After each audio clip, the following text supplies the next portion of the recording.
Ayun, ang haba. Oh. Tingnan nyo naman kung gaano yung kahaba.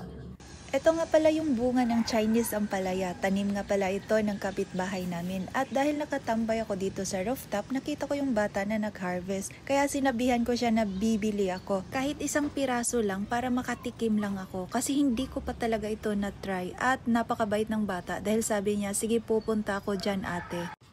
Ayan, bababa na ako kasi papunta na yung bata. Pagod ako. Hinantay ko siya. Papunta na kasi dito. Excited na ako makita yun.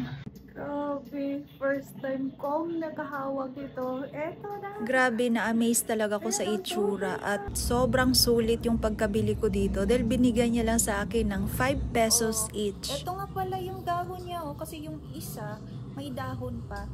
Yung itsura niya talaga, ang palaya yung dahon niya Ayan So, ayan, may buto daw din ito. Ito, bubuksan natin muna ngayon. Same like ampalaya talaga. Ang itsura niya sa loob. Para talaga siyang ampalaya. Pero ibang-iba kasi nga, konti lang yung mga buto niya. Compare mo sa ampalaya, ang daming buto, diba? Ito, ayan yun yung buto, makikita mo. Ayan, ito. Tsaka ito. Ito. Excited na akong lutuin to. Tara.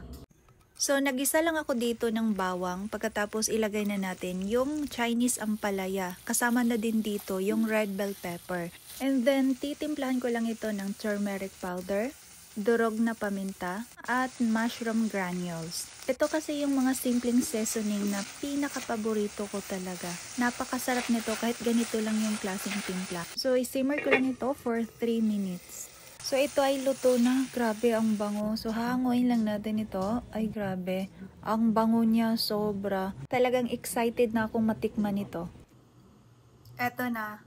Titikman na natin to. The moment of truth. Unang subo para sa mga ampalaya lovers dyan.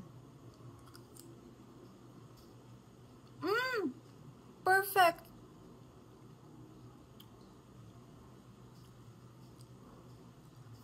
Ngayon lang talaga ako nakatikim ng ampalaya na walang pait.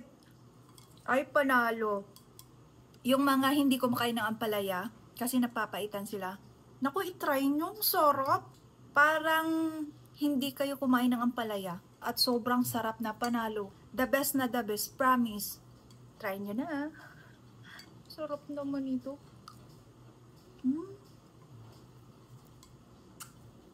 Panalo.